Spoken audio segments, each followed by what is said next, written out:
নমস্কার, your internet school চ্যানেলে তোমাদের সকলকে স্বাগত। তো আজকে আমরা তোমাদের ক্লাস 8 এর রায় ও মার্টিন কোশ্চেন ব্যাংক অনুসারে ভূগোল বিষয়ের মডেল সেট 2 যেটা প্রথম পর্যায়ক্রমিক মূল্যায়নে আছে তার প্রশ্নগুলোর সমাধান করব। তো দেরি না করে চলো ভিডিওটা শুরু করা যাক। প্রথমে আছে একে সঠিক উত্তরটি নির্বাচন করে পূর্ণবাক্য উত্তর লেখো।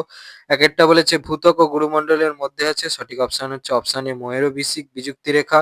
পরে দুয়ে বলেছে ভূমিকম্পের কোন তরঙ্গ কঠিন তরল যে কোনো মাধ্যমের মধ্য দিয়ে প্রবাহিত হতে পারে, সঠিক অপশনটা হচ্ছে অপশন এ পি। পরে তিনে বলেছে কেন্দ্রমণ্ডলকে অন্য যে নামে চেনা যায় তা হলো, সঠিক অপশনটা হচ্ছে অপশন বি নিফে।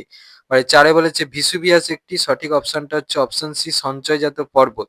পরে পাঁচে বলেছে একটি নিঃসারী আগ্নেয় শিলা হলো, সঠিক অপশনটা হচ্ছে অপশন ডি ব্যাসল্ট। পরে ছয় বলেছে সার্কের সদর দপ্তর আছে, সঠিক অপশন হচ্ছে অপশন বি কাঠমান্ডুতে। পরে দুয়ে বলেছে নিচের প্রশ্নগুলির অতি সংক্ষেপে উত্তর দাও। একেরটা বলেছে শিয়াল ও সীমা স্তরের মধ্যে অবস্থিত বিযুক্তি রেখা কোনটি, রেখাটা দেখে নাও। পরে দুয়ে বলেছে আলফ্রেড ওয়েগনারের প্রস্তাবিত তত্ত্বটির নাম লেখো। উত্তরটা হচ্ছে মহাসঞ্চারণ তত্ত্ব। পরে দুয়ের তিনে বলেছে শ্রীলঙ্কার প্রধান নদীর নাম লেখো। উত্তরটা হচ্ছে মহাবলী গঙ্গা। পরে দুয়ের চারে বলেছে মায়ানমারে পাওয়া যায় এমন মূল্যবান রত্নটির নাম কি, উত্তরটা হচ্ছে পদ্মরাগমণি।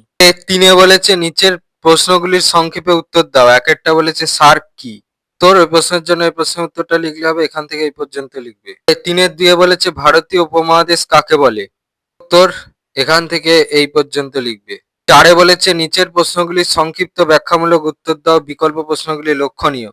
একেরটা বলেছে আ আ আর পা হো হো কি, উত্তর এই প্রশ্নের উত্তরটাও লিখতে হবে, এই প্রশ্নের উত্তরটাও লিখতে হবে। পরে চারের একের অথবাই বলেছে বিপর্যয় ব্যবস্থাপনা কিভাবে করা সম্ভব তা লেখো, উত্তর এখান থেকে এই পর্যন্ত লিখবে।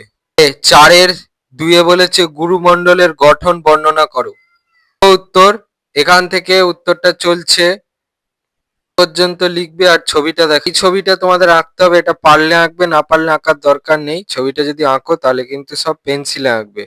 পরে চারের দুয়ের অথবাই বলেছে ম্যাগমা ও লাভা কি তা লেখো, তোর প্রথমে ম্যাগমা কি সেটা দেখে নাও, পরে হচ্ছে লাভা কি সেটা দেখে, এখান থেকে এই পর্যন্ত। পাঁচে বলেছে নিম্নলিখিত প্রশ্নগুলির উত্তর দাও যে কোনো দুটি। একেরটা বলেছে আগ্নেয় পাললিক শিলার বিশেষত্বগুলি লেখো, আগ্নেয় শিলার বিশেষত্বটা দেখে নাও, এখান থেকে উত্তরটা চলছে এই পর্যন্ত।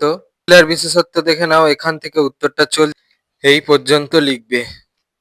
পাঁচের দুয়ে বলেছে শিলাচক্র ব্যাখ্যা করো, উত্তর এখান থেকে উত্তরটা চলছে এই পর্যন্ত লিখবে। আর ছবিটা দেখে নাও, ছবিটা কিন্তু পেন্সিলে আঁকবে। পাঁচের তিনে বলেছে অপসারী অভিসারী ও নিরপেক্ষ পাত সীমানা ব্যাখ্যা করো, উত্তর এই প্রশ্নের জন্য এই প্রশ্নের উত্তরটা লিখলে হবে, এখান থেকে উত্তরটা চলছে। ছবিগুলো পারলে আঁকবে, না পারলে আঁকার দরকার নেই, যদি আঁকো তাহলে পেন্সিলে আঁকবে। উত্তরটা এখনো চল পর্যন্ত লিখবে। ছিল তোমাদের ক্লাস 8 এর ভূগোল বিষয়ের রায় ও মার্টিন কোশ্চেন ব্যাংক অনুসারে প্রথম পর্যায়ক্রমিক মূল্যায়নের মডেল সেট 2 এর প্রশ্নগুলোর সমাধান। তো তোমাদের যদি এই ভিডিওটা ভালো লেগে থাকে তাহলে ভিডিওটাকে অবশ্যই লাইক করে দাও এবং আমাদের চ্যানেলটাকে অবশ্যই সাবস্ক্রাইব করে দাও। এই ধরনের ভিডিও নোটিফিকেশন জলদি পেতে হলে আমাদের চ্যানেলটাকে সাবস্ক্রাইব করার পাশাপাশি পাশে থাকা বেল আইকনে গিয়ে অবশ্যই ক্লিক করে দাও, যাতে করে ভিডিও আপলোড হওয়ার সাথে সাথেই তোমরা তার নোটিফিকেশন পেয়ে যাও। আর দেখবে ভিডিও ডেসক্রিপশনে আমাদের টেলিগ্রাম এবং হোয়াটসঅ্যাপ গ্রুপের লিঙ্ক দেওয়া আছে, সেখানে তোমরা জলদি জয়েন করে যাও, যাতে করে সাজেশনের পিডিএফ গুলো তোমরা ফ্রিতে এবং চটজলদি কালেকশন করে নিতে পারো। তো আজকের মতো ভিডিওটা এই পর্যন্তই, দেখা হচ্ছে পরবর্তী ভিডিওতে।